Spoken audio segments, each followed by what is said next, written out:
नमस्कार दोस्तों, कहानी कैफ़े में आपका स्वागत है।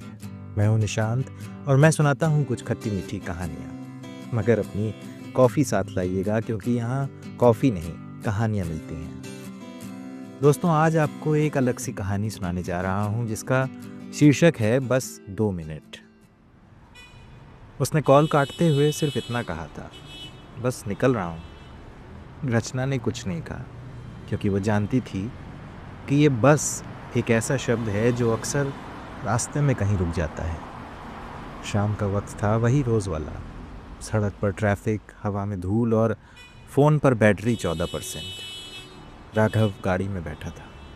मीटर नहीं देख रहा था मगर बैटरी देख रहा था, 31%। उसने मन ही मन हिसाब लगाया, हो जाएगा। उसे हमेशा लगता था कि हो जाएगा। और उधर रचना अस्पताल के बाहर खड़ी थी। ड्यूटी खत्म हुए 20 मिनट हो चुके थे और थकान चेहरे पर नहीं थी, आवाज़ में थी। उसने फ़ोन देखा, कोई नया मैसेज नहीं था। उसने खुद से फिर कहा, कोई काम होगा उसे। इधर चार्जिंग स्टेशन के बाहर राघव की गाड़ी खड़ी थी। एक गाड़ी पहले से प्लग्ड इन थी। राघव गाड़ी से उतरा। काफ़ी गर्मी थी और माथे पर उसके पसीना। उसने चार्जर को देखा जैसे कोई ट्रेन को जाते हुए देखता है।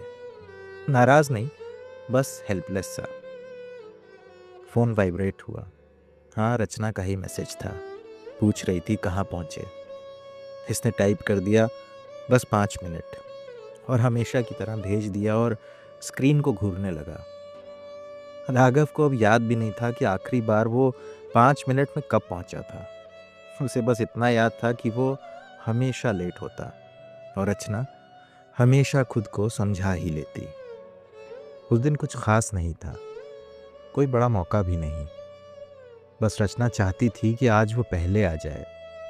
दरअसल शाम को अस्पताल से वापस घर छोड़ता था उसे वो, और ये एक वही मौका होता था जब दोनों के बीच में बातें हो पाती थी।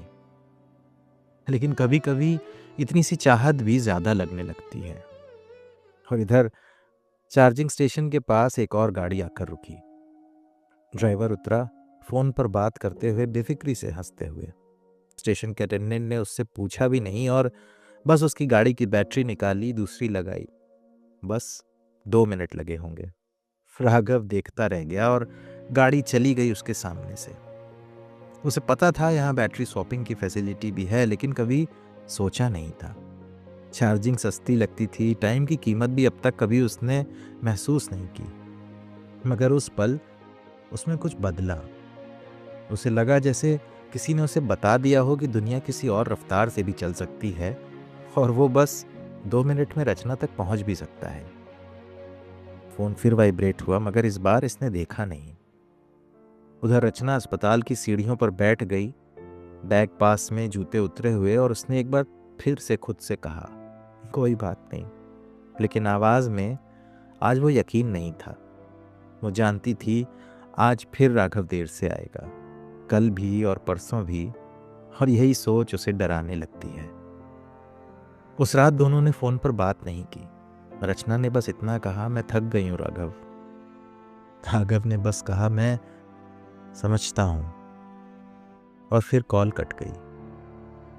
अगले कुछ दिन राघव बेचैन रहा। नहीं, रचना से कोई झगड़ा नहीं हुआ था, ना कोई शिकायत थी उससे। वो बस शायद अपने आप से और समय की कीमत को पहचानने के एहसास से जूझ रहा था। उसे समझ आया कि किसी को इतना भी इंतज़ार नहीं कराना चाहिए कि वो शख्स थक कर इंतज़ार करना ही छोड़ दे। ज़िंदगी भले स्लो रहे, लेकिन रिश्तों में रफ्तार ही अच्छी लगती है। और उसे एहसास हुआ कि उसकी ज़िंदगी में बहुत कुछ चार्जिंग पर लगा हुआ है। ऐसी चार्जिंग में जहाँ सब कुछ स्लो उसकी मजबूरी नहीं, चॉइस थी। फिर चाहे काम हो, गाड़ी हो, या उसका रचना के साथ रिश्ता, सब इंतज़ार ही तो कर रहे हैं, सब थक रहे हैं। इस एहसास के बाद अगले कुछ दिनों में चार्जिंग स्टेशन के पास उसने लोगों से पूछा, ड्राइवरों से पूछा, वहाँ पास के दुकान वालों से पूछा, और सड़क किनारे चाय पीते हुए पास बैठे लोगों से पूछा, बैटरी स्वैपिंग कैसी रहती है। किसी ने कोई लंबा जवाब नहीं दिया। सबने सिर्फ इतना कहा, काम रुकता नहीं है। और बस ये एक लाइन उसके साथ टिक गई। कुछ हफ्तों बाद वही शाम, वही सड़क, वही धूल, लेकिन इस बार राघव चार्जिंग स्टेशन पर रुका नहीं। बैटरी बदली, गाड़ी चली, कोई टेंशन नहीं, समय का कोई हिसाब नहीं, बस रचना के पास पहुंचने वाला रास्ता सामने था। और उस दिन वो जल्दी पहुंच गया, इतना जल्दी कि उसे खुद यकीन नहीं हुआ। वो बाहर खड़ा रहा, पहली बार रचना का इंतजार करते हुए। रचना निकली, थकी हुई, और उसे वहां देखकर रुक गई। राघव ने एक नई शर्ट पहनी थी, नीली, जो उसने कुछ दिन पहले उसे दी थी। रचना ने ये नोटिस किया और बोली, आज जल्दी कैसे? राघव थोड़ा हिचका और फिर बोला, बस यही सोचा रचना कि कब तक एक चार्जिंग स्टेशन हमारे रिश्ते की खुशियां तय करेगा। रचना ने अब कुछ नहीं कहा, बस उसके चेहरे की थकान थोड़ी कम हो गई। अगर घर जाते हुए रचना ने अचानक कहा, पता है राघव, कभी कभी लगता है मैं तुम्हारे काम के बाद आती हूँ, प्रायोरिटी में। राघव ने गाड़ी धीमी कर दी, उसे देखते हुए कहा, नहीं, तुम मेरे काम से पहले थी, हो और रहोगी। मैं शायद बस समझा देर से। रचना मुस्कुरा कर चुपचाप उसे देखती रही, लेकिन उस चुप्पी में शिकायत नहीं थी। कहानी यहीं खत्म नहीं होती, क्योंकि प्यार कहानियों में नहीं, समय में और बातों में जिंदा रहता है। और उस दिन के बाद राघव ज्यादा जल्दी पहुंचा, उसने ज्यादा समय दिया रचना को, दोनों के बीच ज्यादा बातें हुई। और शायद यही असली बात है, कुछ चीजें तेज होनी चाहिए ताकि कुछ रिश्तों को इंतजार न करना पड़े।